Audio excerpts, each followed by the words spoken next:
ज्योतिरादित्य सिंधिया का मैं एक किस्सा आपको बताता हूँ कि पार्लियामेंट का मकर द्वार है, अगर आप पार्लियामेंट का मकर द्वार से एंटर करें तो लेफ्ट हैंड साइड के एक्सट्रीम लेफ्ट में लास्ट में जाके राहुल गांधी का कमरा है, और उसी से ही अगर आप राइट की तरफ जाएंगे तो 4-5 कमरे छोड़ने के बाद अमित शाह का कमरा आता है, यानी कि सरकार का कॉरिडोर वो है और अपोजिशन का कॉरिडोर वो है। मीटिंग हो रही थी, मैं वहाँ मौजूद था क्योंकि हम जनरली वहाँ पे खड़े रहते हैं कि भाई कोई नेता निकलेगा, मीटिंग हो रही है, क्या खबर हुई, खबर मिलेगी तो पता चल जाएगी, तो इसीलिए हम खड़े थे। तो मैं और मेरे कुछ साथी वहाँ पे खड़े थे, तो सर्बानंद सोनोवाल मिलके निकले और उसी के 5 मिनट बाद ज्योतिरादित्य सिंधिया अमित शाह से मिलके निकले। जैसे ही सिंधिया चलते बहुत तेज़ हैं, जितना तेज़ राहुल गांधी चलते हैं उतना ही तेज़ सिंधिया भी चलते हैं, और अपना गमछा इधर वैसे बांध के, गर्मी का मौसम था ऐसा, अभी भी कुछ 34 से पहले का सेशन, उसी की बात मैं आपको बता रहा हूँ, तो ऐसे गमछा डाला हुआ था। सिंधिया निकले, जैसे सिंधिया निकले उसी के अगले 2-4 सेकंड के बाद राहुल गांधी भी निकल आए, यानी कि उधर से राहुल गांधी आ रहे हैं, इधर से सिंधिया आ रहे हैं, और दोनों की नजरें मिली। मैं ये पूरे नोटिस कर रहा था मैं कि अब ये आपस में क्या कुछ एक्सचेंज होता है, क्योंकि बातचीत तो होगी नहीं, मीडिया खड़ा है, पूरे ऑफिसर्स खड़े हैं, बातचीत तो होगी नहीं। हालांकि हेलो करेंगे कि नहीं करेंगे। हालांकि आप ये जानते हैं कि राहुल गांधी ने जब प्रधानमंत्री नरेंद्र मोदी को गले लगाया था तो उसके बाद बैठ के आंख मारी थी सिंधिया को मारी थी। तो मुझे लगा कि जो वो फ्रेंडशिप जो है वो कंटिन्यू है कि नहीं।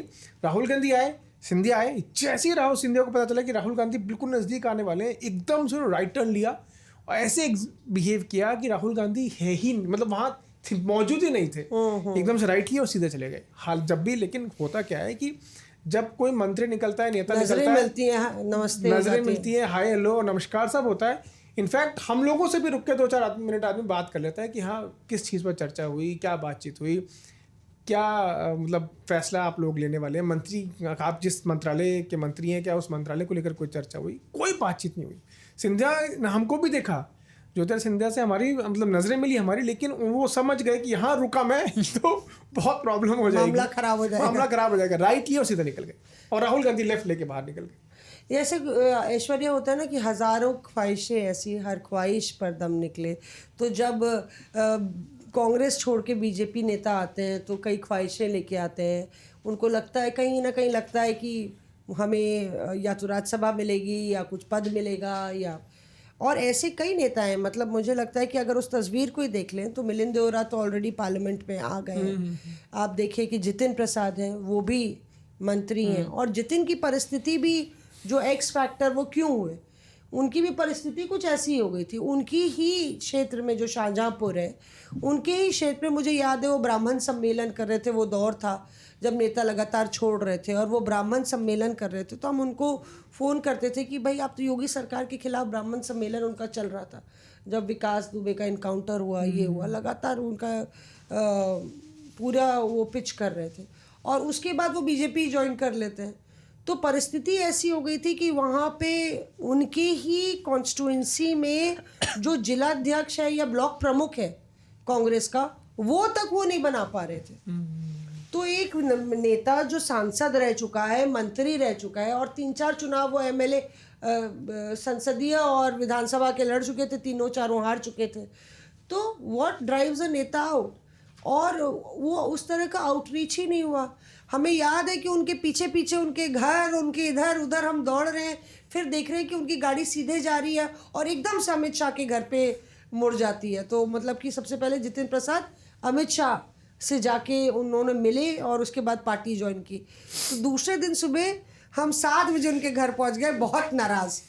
अरे सारे, मतलब कि एक वक्त आया था कि हमारे बॉस कह रहे थे तुम बीजेपी ही कवर कर लो वो बोले कि सब तो तुम्हारे नेता चले गए, तुम बीजेपी ही कवर कर लो। हमने कितने नेताओं को पूरा 24 अकबर रोड से या उनके घर से बीजेपी के दफ्तर तक बाइज्जत छोड़ा है पीछे गाड़ी पे ट्रेस करते हुए, फॉलो करते हुए छोड़ा। एक वो दौर था, हर रोज फोन आता था, अरे किसकी ज्वाइनिंग हो रही है बीजेपी में। एक मैसेज आता है कि eminent personality to join at this time at BJP headquarter. एक दिन मैं बोला हम नहीं मालूम किसकी ज्वाइनिंग हो रही है, रोज ही ज्वाइनिंग होती रहती है। हम आज आ गए इस बात से। तो वो जितिन प्रसाद, हम सुबह 7 बजे हम खड़े हो गए, तो हमारी ही तरफ से हमारे एक वरिष्ठ सहयोगी हैं अशोक जी भी वहाँ पे थे मौजूद। वो तो अशोक जी का बड़प्पन है कि उन्होंने कहा कि तुम कर लो। मैंने कहा आखिरी बार मेरा मौका है, जब तक कांग्रेस में थे और जाने के एग्जिट इंटरव्यू तो होना चाहिए ना एक कांग्रेस बीट रिपोर्टर द्वारा। तो वो इंटरव्यू हमने उनका लॉन में किया था और बड़ा लॉन में किया था। और कई बारी ये होता है, चाहे वो जितिन आप ले लीजिए या मिलिंद ले लीजिए, मतलब ये होता है कि आपका जो पॉलिटिकल एग्जिस्टेंस है वो कहीं ना कहीं, कई लोग ने बोला अभी संजय निरुपम से आपका फ़ोन आया, हम लोग शुरू ही कर रहे थे चर्चा और हमने कहा हाँ सर हम पर्सन नॉन ग्रेटा पे आज चर्चा करें। उन्हीं ने मुझे ये शब्द दिया कि मैं पार्टी में पर्सन नॉन ग्रेटा हो गया था। मतलब पर्सन नॉन ग्रेटा मतलब ना मैं इधर का ना उधर का, मुझे पूछने वाला नहीं कोई। मतलब क्या उन्होंने बोला मैंने कांग्रेस में इतना किया और एकदम से एक झटके में आपने मुझे मतलब कि साइडलाइन कर लिया मौसमी, और बोले कि कई हैं कांग्रेस में भी पर्सन नॉन ग्रेटा। हमने कहा जैसे कि, तो कहते हैं अब आप ही जान लीजिए कि जो मतलब कि एक तरीके से बिल्कुल ही साइडलाइंड है पार्टी में, है बड़े नेता जैसे थरूर साहब का भी मामला वैसे ही चल रहा है, पर्सन नॉन ग्रेटा हो गए।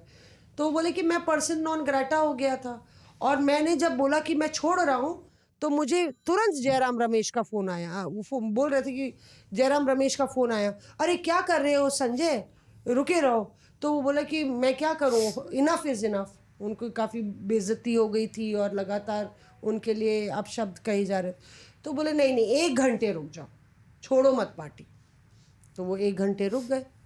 1 घंटे बाद उनको पार्टी से निकाल दिया जाता है। वो केसी वेणुगोपाल का सर्कुलर आ जाता है, कहते हैं मौसमी मुझे 1 घंटे बाद फ़ोन कॉल तो नहीं आया, जयराम ने बोला था, पर ये बोला गया कि आपको पार्टी से निष्कासित किया जाता है। Reporters of